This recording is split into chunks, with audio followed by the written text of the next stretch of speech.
Hey guys, Bobby here from Wedding Film School, and it has been almost a year since our last Zhiyun gimbal review video, and about 6 months since our 6-month follow-up review on that video. So naturally, you know what that means. We are long overdue for a new gimbal from Zhiyun. And right on time, I want you to meet the new Zhiyun Weebill 3S.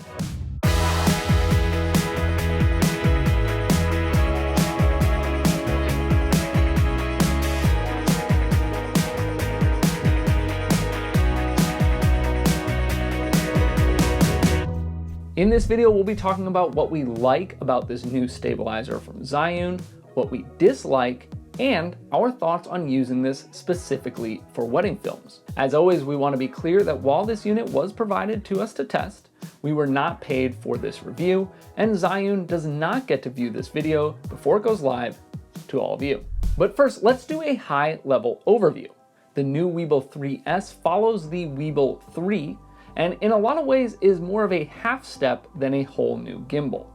With many things you'll recognize from the previous model and a few new changes, this gimbal starts at $320 and is made to hold most mirrorless and DSLR camera/lens setups, and it's relatively compact in size. It can control mainstream camera record buttons via Bluetooth, which I don't personally care about, but it is a new feature and might be helpful to some. And it has a built-in light similar to what we saw in the Webill 3. And according to the listing that you'll see if you click the Amazon link down below in the description, it can charge up fast and stay up long, which should probably be changed as a slogan. But all that to say, it's quick charging at around 2 hours, and the battery lasts a claimed 11.5 hours. Now, all of that should be pretty familiar to you, but it does bring some new changes, mainly in the wrist rest/handle design, which now operates on a quick release base system and has an extendable handle, which can also be rotated, and an adjustable wrist rest to really customize the feel of your setup. It also has the ability to quickly transition into portrait mode, which for the life of me, I could not figure out, but I trust that it is indeed a feature that it offers. Now, let's talk about what we love. I think most of what we love is in the feel of the gimbal, how it sits in your hands, the build quality, and how it operates. Overall, it's just a solid option for a decent price point. It feels higher quality than the Webill 3, and we are hoping that leads to less issues in build quality, which I personally never ran into, but I do know that Jay and Jared did. I really like the extendable handle as someone who prefers a two-handed approach, and for the first time ever, it seems with a bit of work, I am happy to report that you can get the wrist rest on the left side and the handle on the right side for all my left-handed filmmakers out there. It's not perfect, but it's better than nothing. Moving on to things that I don't love, and I'm going to start with the case, which is quite possibly the worst case design I've ever seen. Now, I want to be clear, this really should not impact your decision. It doesn't impact mine because it's really rare that I would ever use the case that a gimbal comes in, but I much prefer something that I can access quickly and gives protection to the gimbal should I need to pack it in a suitcase, and this case does neither.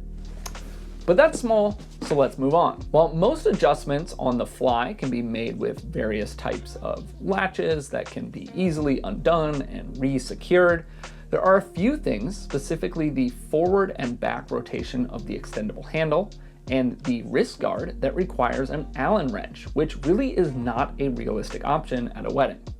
The wrist guard does move up and down by twisting this little knob, but if you want a major adjustment, you would need to use an Allen wrench. And the arm does rotate around, but depending on your needs, again, you might not be able to get the exact right spot without using an extra tool. And the last thing that I want to say on this is it is an 11.5 hour battery, which seems great, but I loved the battery on the Webill 3, which I believe was 21 hours rated, and I could leave that all day at a wedding on the ground, turned on, and I would lose maybe 1 bar of battery, and that felt really safe and secure to me, and 11.5 hours to me does not feel as safe. We've now had this gimbal for close to 2 months and have been able to use it at real weddings, so let's talk about the big question: should you, as a wedding filmmaker, buy this gimbal? And the answer is a resounding maybe. This in no way is a bad gimbal. It can fly most camera setups that you'd want. The motors are sturdy, the wrist guard and extendable handle, especially if you're right-handed, are a great little feature for extra control and more stamina, and it feels great to use. But I don't know that there are enough new, groundbreaking features to recommend that everyone run out and buy this gimbal if they already have a somewhat recent gimbal setup.